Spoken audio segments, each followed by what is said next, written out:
दोस्तों नमस्कार, मैं हूं शीतला तिवारी। दोस्तों, योगी आदित्यनाथ अगर देश के प्रधानमंत्री होते हैं तो देश की रूपरेखा क्या होती है। आज इस पर हम विचार करेंगे कि देश का प्रधानमंत्री योगी आदित्यनाथ के अलावा कौन हो सकता है, या योगी आदित्यनाथ देश के प्रधानमंत्री हो सकते हैं।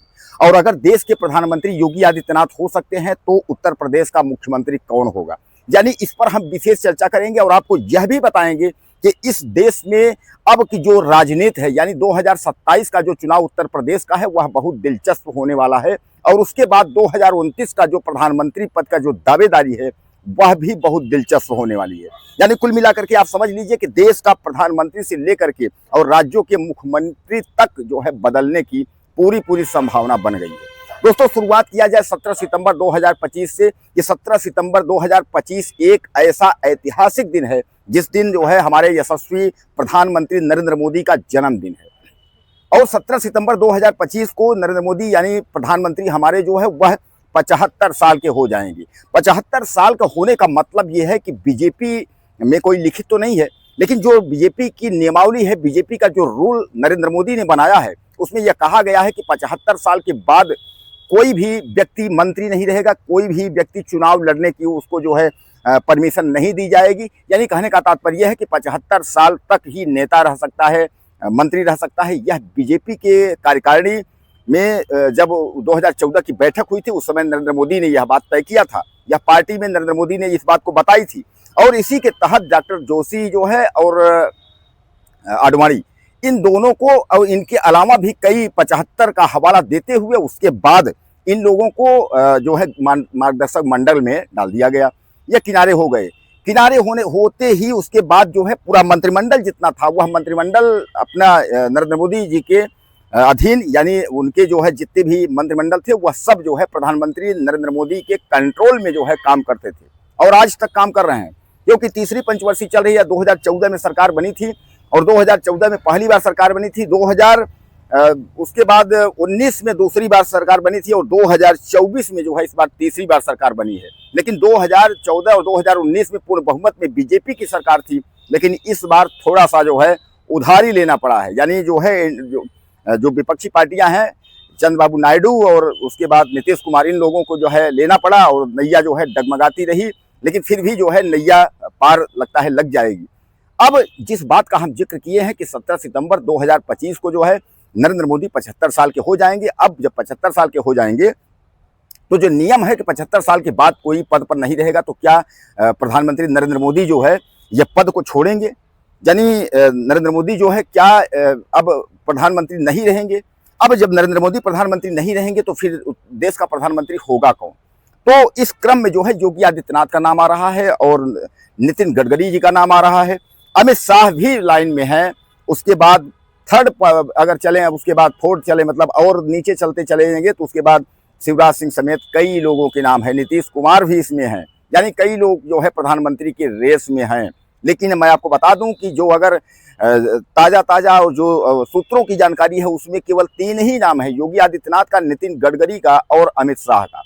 हालांकि राजनाथ सिंह भी हैं, लेकिन राजनाथ सिंह को यह कहा जा रहा है कि राजनाथ सिंह को कोई न कोई जुगाड़ लगाया जाएगा। जुगाड़ मतलब समझ लीजिए, अभी उस उपराष्ट्रपति का पद खाली है। राष्ट्रपति के पद के लिए जो है कई दावेदार हैं। नीतीश कुमार और राजनाथ सिंह जैसे सीनियर तमाम नेता हैं, किसी को भी बनाया जा सकता है। वैसे भी आप जानते हैं कि बीजेपी जो पार्टी है उसमें बहुत बुद्धिमान लोग हैं। वह जिसको दिखाते हैं उसको पेश नहीं करते हैं। मतलब आप समझ लीजिए, जिसका फोटो या जिसका नाम सार्वजनिक करते हैं कि यह प्रधानमंत्री बनेगा, यह मुख्यमंत्री बनेगा, उसका नाम सार्वजनिक हो जाता है जरूर, लेकिन उसको मौका नहीं मिलता है। कोई ऊपर से कूदेगा और तब से जो है पद उसको मिल जाएगा और वही बन जाएगा। तो अब इसमें जो है 2017 जो आपका, मैं आपको बता 2025 यानी 17 सितंबर का जो मामला है, यानी इनका रिटायरमेंट का, एक तरीके से मान लीजिए कि 75 साल का जो मामला है, इस 75 साल के मामले को देखते हुए जो है योगी आदित्यनाथ को यह देश मान ले रहा है कि वह देश के प्रधानमंत्री बन सकते हैं। चलिए, अगर हम मान लेते हैं कि अगर योगी आदित्यनाथ अगर देश के प्रधानमंत्री बन जाते हैं तो उसके बाद इधर राजनीति क्या कहेगी उत्तर प्रदेश में। तो उत्तर प्रदेश पे आप एक बार चर्चा कर लीजिए। उत्तर प्रदेश की स्थिति ये है कि उत्तर प्रदेश में केशव प्रसाद मौर्य और ब्रजेश पाठक जो है डिप्टी सीएम है। दोस्तों, केशव प्रसाद मौर्य जो है 2017 से उत्तर प्रदेश में प्रदेश अध्यक्ष हैं और वह जो है जाने माने नेता और पार्टी की एक तरीके से रीढ़ कहे जाते हैं। हालांकि मैं आपको बताऊं, केशव प्रसाद मौर्य की नाराजगी को देखते हुए पार्टी ने भी यह तय किया है कि कुछ न कुछ जो है जुगाड़ लगाया जाएगा। जुगाड़ लगाने का मतलब आप समझ लीजिए, केशव प्रसाद मौर्य को जो है डिप्टी सीएम बराबर दिया जा रहा है। इनको 2017 में सरकार बनी है, 2022 में फिर चुनाव हुआ है, फिर सरकार बनी है।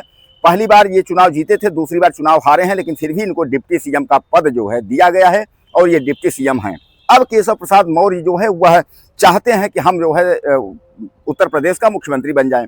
वहीं अमित शाह के चहेते केशव प्रसाद मौर्य जहां लगे हुए हैं कि हम जो है बन जाए डिप्टी सीएम, वहीं जो है ब्रजेश पाठक की भी दिली इच्छा है कि क्यों न एक बार जो है उत्तर प्रदेश का डिप्टी सीएम नहीं, एक बार मुख्यमंत्री का दर्जा मुझे भी प्राप्त हो जाए। यानी कहने का तात्पर्य यह है कि उत्तर प्रदेश का जो मुख्यमंत्री का दर्जा है, जो मुख्यमंत्री उत्तर प्रदेश की जो फुल मोहर है मुख्यमंत्री की, वह क्यों न मिल जाए। इसके लिए केशव प्रसाद मौर्य और उसके अलावा जो है केशव प्रसाद मौर्य के अलावा ब्रजेश पाठक भी रेस में हैं। लेकिन क्या आपको लगता है कि केशव प्रसाद मौर्य और ब्रजेश पाठक यह दोनों में कोई एक डिप्टी सीएम जो है वह सीएम बन जाएगा? क्योंकि अभी जो चुनाव हुआ था, आपने देखा था कि चुनाव में 3 राज्यों के चुनाव हुए थे, मध्य प्रदेश, छत्तीसगढ़ और राजस्थान। तीनों चुनावों में जिनकी नाम की चर्चा थी, यानी जितना जोर से चर्चा था कि यह मुख्यमंत्री बनेंगे, चाहे वो रमन सिंह रहे हों, चाहे वो शिवराज सिंह रहे हों, और चाहे आपके जो है वहाँ के जो है राजस्थान के, यानी जिनकी भी नाम की चर्चा थी उनको मौका नहीं मिला। मौका कोई तीसरा आया, उसके बाद जो है मुख्यमंत्री बन गया, जिसको आप जानते भी नहीं हैं। उदाहरण के लिए ले लिए बहुत सिंपल तरीके, उत्तर प्रदेश के 2017 का चुनाव हुआ था। केशव मौर्य प्रदेश अध्यक्ष थे। यह कहा गया था कि केशव मौर्य की मौजूदगी में जो है बीजेपी पूर्ण बहुमत में आई है, तो केशव मौर्य जो है बनेंगे मुख्यमंत्री। लेकिन जो है अचानक जो है आ गए योगी आदित्यनाथ, और योगी आदित्यनाथ ने यूपी की कमान संभाल ली। इसलिए बीजेपी की एक आदत है कि बीजेपी जो कार्य करती है उसमें चेहरा नहीं दिखाती है, यानी किसी का भी चेहरा नहीं दिखाएगी कि भैया ये मुख्यमंत्री बनेंगे या ऐसा बनेंगे, क्योंकि उसको चेहरा दिखाना जो है उसको हार का सामना करना पड़ जाता है।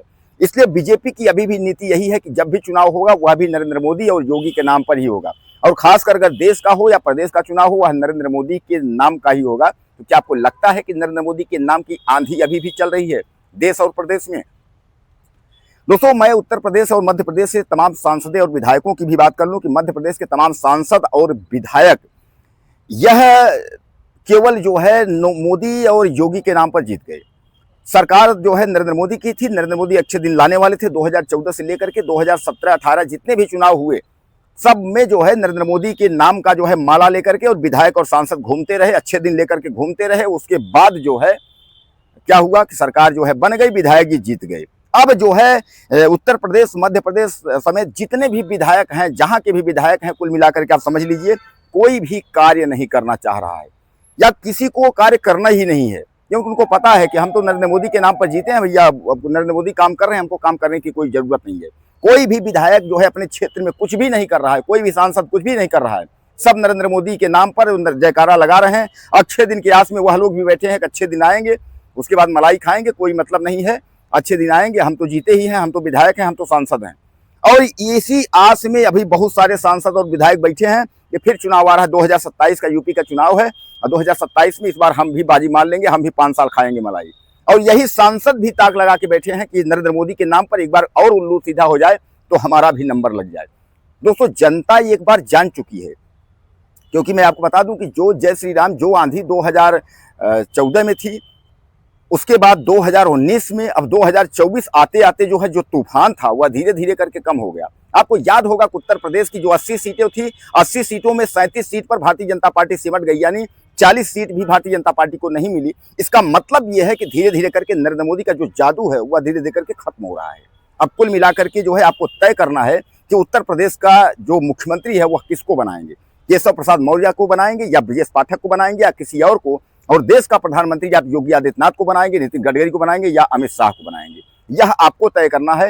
दोस्तों, ज़्यादा से ज़्यादा मुझे आप टिप्पणी करिए, ज़्यादा से ज़्यादा मुझे कमेंट करिए कि आप देश का प्रधानमंत्री और उत्तर प्रदेश का मुख्यमंत्री, इन दोनों में किस चेहरों को, यानी यह दोनों में, यानी उत्तर प्रदेश में और देश में आप किसको देखना चाहते हैं। अपनी राय मुझे आप ज़्यादा से ज़्यादा दें, और चैनल को सब्सक्राइब करने के लिए वीडियो फिर मिलते हैं। नमस्कार।